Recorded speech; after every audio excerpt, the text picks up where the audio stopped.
So, why am I executing on a Monday? You might be asking. Well, what's this week? What is this week?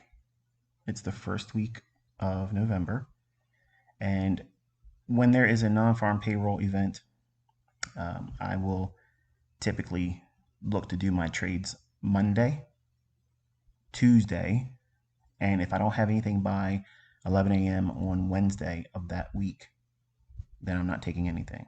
Now, daily volume imbalance, those levels can be traded through just like any other time frame. But because, now think, this is the logic I was using going into this morning.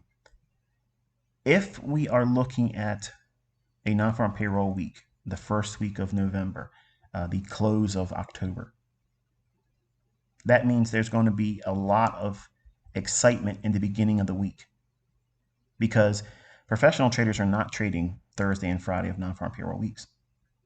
Mondays, generally, I'm willing to submit to not doing any real trades unless I'm inspired from somebody online, asking me to show something conceptually or answer somebody's bullshit.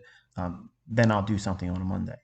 But generally and predominantly, it's Mondays. I'm sitting there waiting for Monday to give me some kind of insight.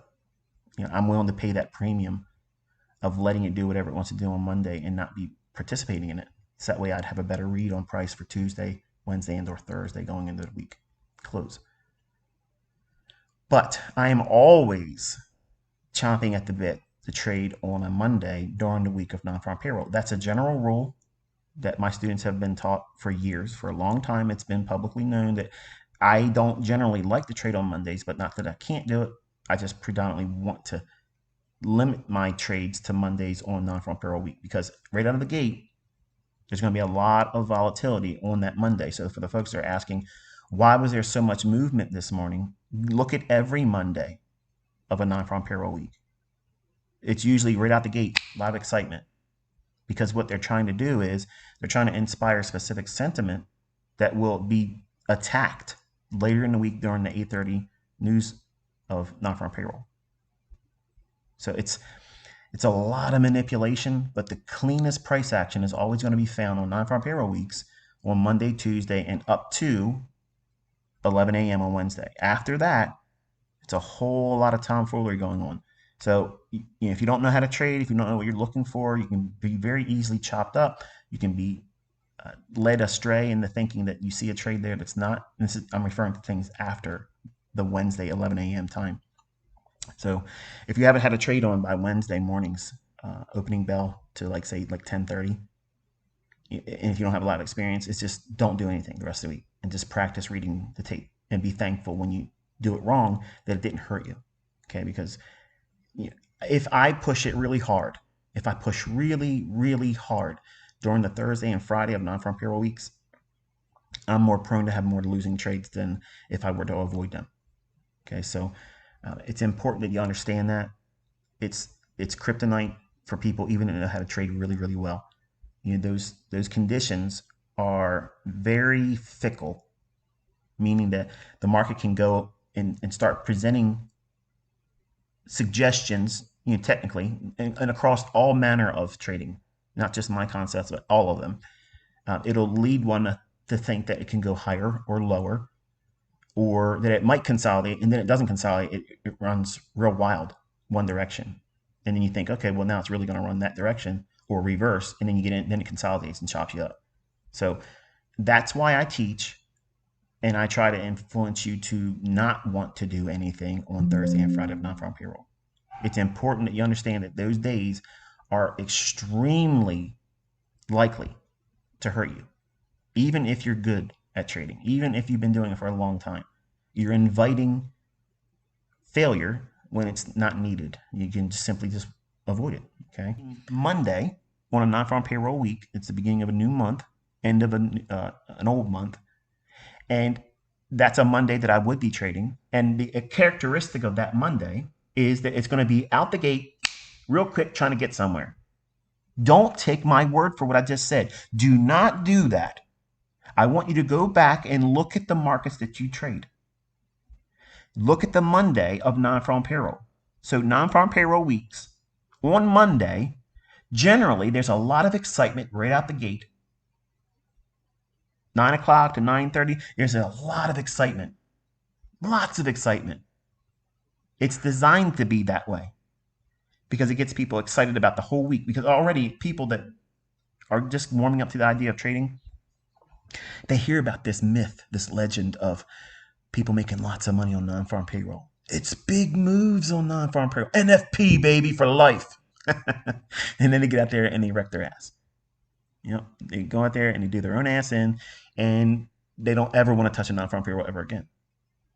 But there's always, like PT Barnum said, there's a sucker born every second. There's someone coming in here buying into that bullshit that move on 8:30 on a Friday once a month is big, easy money. And it's a big, easy hole in the head is what it is. You're playing Russian roulette, especially if you don't know what you're doing.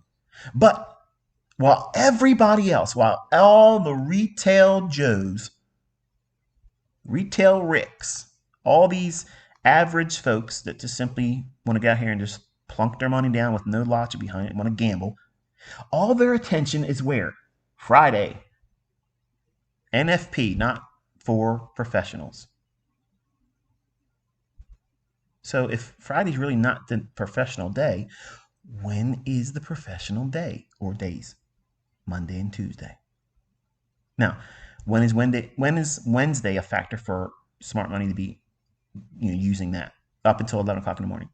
If it's been consolidated on Tuesday, or it was a limp-wristed approach to delivery on Monday, it wasn't a whole lot of excitement moving it around on Monday, then you roll into Tuesday expecting, okay, we're going to see some fireworks in the opening bell or leading into the opening bell on 9:30.